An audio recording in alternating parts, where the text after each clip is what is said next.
వైఎస్ఆర్సీపీ ప్రభుత్వ హయాంలో మంత్రిగా పనిచేసినటువంటి సిదిరి అప్పలరాజు నిన్నటి రోజున ఆయన అరెస్ట్ అవడం జరిగింది. అయితే దీనికి సంబంధించి మాజీ ముఖ్యమంత్రి పులివెందుల ఎమ్మెల్యే వైఎస్ జగన్మోహన్ రెడ్డి గారు స్పందిస్తూ ఆయన అరెస్ట్ని ఖండిస్తున్నాం అని చెప్పేసి మాట్లాడడం జరిగింది. అయితే ఒక వ్యక్తి చావుకు కారణమైనటువంటి కేసులో ఆ యొక్క కేసుకు సంబంధించి పూర్తిగా తప్పుదారి పట్టించేలా సాక్ష్యాలని తారుమారు చేసిన ఆరోపణలతో పోలీసులు అయితే ఆయన అరెస్ట్ చేయడం జరిగింది.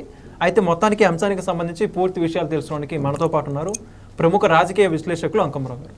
నమస్తే అండి. నమస్తే. సో మొత్తానికి జగన్మోహన్ రెడ్డి గారు ఆయన పార్టీకి సంబంధించిన ముఖ్య నాయకుడు సిదిరి అప్పలరాజు అరెస్ట్కి సంబంధించి ప్రభుత్వాన్ని గురించి ప్రశ్నించినటువంటి పరిస్థితి.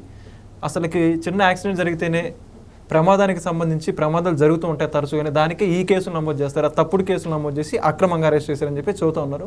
మీరేమంటారు జగన్మోహన్ రెడ్డి గారి స్పందనకు సంబంధించి? జగన్మోహన్ రెడ్డి ట్విట్టర్లోనే కాకుండా వెళ్ళి పరామర్శించినప్పుడు కూడా చెప్పాడుగా, మత్స్యకారులను పరామర్శించడానికి వెళ్ళి వాళ్ళకేదో ఆ ప్రభుత్వం ఉండగా మేలు చేసినట్లు, ఈ ప్రభుత్వం వచ్చిన తర్వాత అన్యాయం జరిగినట్లు అక్కడికి వెళ్ళి మాట్లాడుతూ కనీసం వాళ్ళకు వలలు కూడా ఇవ్వకుండా, అంటే మంచివి వలలు కూడా ఇవ్వకుండా వాళ్ళని ఏ విధంగా చేశాడో అందరికీ తెలుసు. ఈరోజు ప్రభుత్వంలో అతను లేడు కాబట్టి, కూటమి ప్రభుత్వం అధికారంలో ఉంది, చంద్రబాబు నాయుడు గారు ముఖ్యమంత్రి కాబట్టి అతను ఆ విధంగా మాట్లాడతాడు. సిదిరి అప్పలరాజు శాసనసభ్యుడు, మంత్రి ఆ నియోజకవర్గానికి. సహజంగానే మంత్రిగా పనిచేసిన వ్యక్తికి చాలా విషయాలు రాజ్యాంగం గురించో చట్టం గురించో తెలుస్తాయి. మరి సిదిరి అప్పలరాజుకి అది తెలుసా తెలియదా అని చెప్పి జగన్మోహన్ రెడ్డి చెప్పాలి. జగన్మోహన్ రెడ్డికి మనం అడిగే 3 ప్రశ్నలు. మొట్టమొదటిది, ఒక వ్యక్తి కార్యక్రమం అంటే మోటార్ సైకిల్ వేసుకొని వెళ్తూ ఒక వ్యక్తిని అంటే చంపాలని కాకపోయినా అతను ఆ వ్యక్తిని యాక్సిడెంట్ చేసిన సందర్భంగా అతను చనిపోయాడు. అది తప్ప ఒప్ప? రెండోది, అతను ఇతని వల్ల చనిపోతే తండ్రి మంత్రిగా పనిచేసినటువంటి వ్యక్తి, నీ మంత్రివర్గంలో పనిచేసినటువంటి వ్యక్తి దాన్ని తప్పించడం కోసం వేరే వ్యక్తిని అక్కడ పెట్టేసి ఇతని గాయాలైతే వైద్య పరీక్షలు చేయించుకొని ఊరు దాటించాలని ప్రయత్నం చేసిన దాన్ని, అంటే అక్కడ నిజంగా గనక ఆ క్షణంలో ఏదైతే దెబ్బ తగిలి కింద పడిపోయి ఉన్నాడో అతను గనక వైద్యశాలకు తీసుకెళ్ళి ఉంటే బతికుండేవాడేమో. కొన ఊపిరితో ఉండేవాళ్ళు వదిలేసి వెళ్ళిపోయారు కదా, అంటే నీ కొడుకును మాత్రమే చూసుకున్నావు, దెబ్బ తగిలిన వ్యక్తులను చూడలేను. మరి అది నువ్వు చేసింది తప్ప ఉప్ప? జగన్మోహన్ రెడ్డి దీనికి సమాధానం చెప్పు.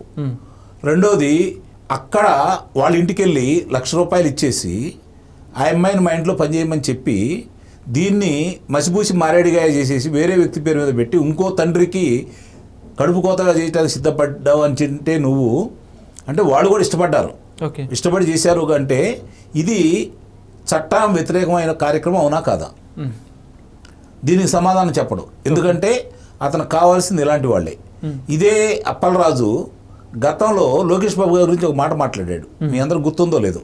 లోకేష్ గారు మిమ్మల్ని బట్టలోడదీసి ఏలాడగట్టి బూటు కాలుతో తంతే ఎలా ఉంటుందో తెలుసా అని మాట్లాడిన వ్యక్తి ఇతను. ఆ రోజు లోకేష్ గురించి ఆ విధంగా మాట్లాడిన ఇతను ఈరోజు అంటే పోలీసులతో పెట్టుకుంటే ఎలా ఉంటుందో తెలుసా అని మాట్లాడిన వ్యక్తి ఈరోజు అదే కార్యక్రమం పోలీసులు చేస్తే నీకు అంత నొప్పిగా ఉందా? అంటే నువ్వైతే మాట్లాడొచ్చా?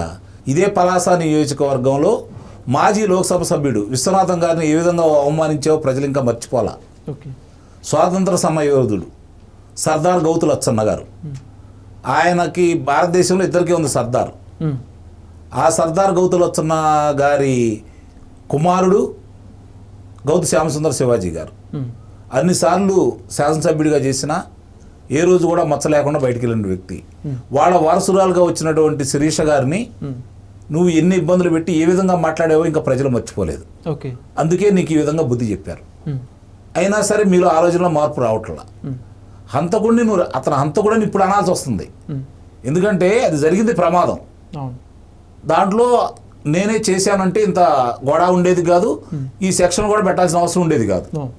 కానీ దాన్ని కప్పిపుచ్చడం కోసం ఇంకో వ్యక్తిని తీసుకొని వచ్చేసి నీ కొడుకును రక్షించడం కోసం నువ్వు ప్రయత్నించావంటే నీ ఆలోచన విధానాలు ఎలా ఉంటాయి? దాన్ని సమర్థించడం కోసం ఇద్దరు మంత్రులుగా చేసినటువంటి ధర్మాన సోదరులు కూడా వచ్చి నీకు వంతపడుతున్నారు అంటే, ఈరోజు జగన్మోహన్ రెడ్డి కూడా నీకు వంతపడుతున్నాడు అంటే మీ పార్టీ విధానం ఏంటి, మీ ఆలోచన విధానం ఏంటి, మీరు ఎలాంటి వాళ్ళు అనేది ప్రజలకి పూర్తిగా అర్థమైపోతుంది. ఏ క్వశ్చన్ ఎక్కడో ఏదో ఉన్నా కూడా పూర్తిగా అర్థమైపోతుంది. దీన్ని ఇప్పుడు కులం రంగు బుచ్చులు పురుగుతూ మామూలుగా అతను బీసీ వర్గానికి చెందిన వ్యక్తి ఈ విధంగా మాట్లాడుతూ ఉన్నారు. అంటే మిగిలిన వాళ్ళందరూ ఎవరు? మీరు ఇబ్బంది పెట్టిన వాళ్ళందరూ ఎవరు?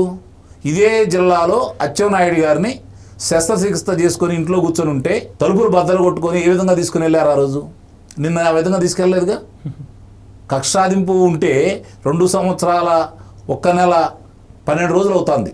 నీ మీద కక్షాదింపు చర్యలు తీసుకునేవాళ్ళేగా. ఇన్నాళ్ళు ఎందుకు మెలకుండా కూర్చుంటారు? నువ్వు మాట్లాడిన ఉంటాయిగా. నిండు శాసనసభలో నారా చంద్రబాబు నాయుడు గారిని నువ్వు అన్న మాటలు ఇంకా ప్రజలు మర్చిపోలేదుగా, ఆయన మర్చిపోలేదుగా. అయినా సరే నీ మీద కక్షాదింపు చర్యల్లో భాగంగా చేయలేదుగా. ఇప్పటికి కూడా నీ మీద కక్షాదింపు చేసుకునే కార్యక్రమం వాళ్ళకి లేదు, ఎవరి మీద లేదు. అదే మీకు అలసైంది. అది కూడా చెబుతున్నాను, అదివే మీకు అలసైంది. మీరు చేసిన తప్పులకి ఈ పాటికి మీ నాయకులు ఎవ్వరు కూడా సభ్య సమాజంలో తిరగటానికి ఎలాంటి హక్కు కూడా లేదు. ఇంకా వీళ్ళు కల్పిస్తున్నందువల్ల మీలాంటి వాళ్ళు మాట్లాడుతున్నారు, మీ నాయకుడు కూడా మాట్లాడుతున్నాడు అప్పలరాజు. ఒకసారి చూసుకోండి. Thank you sir.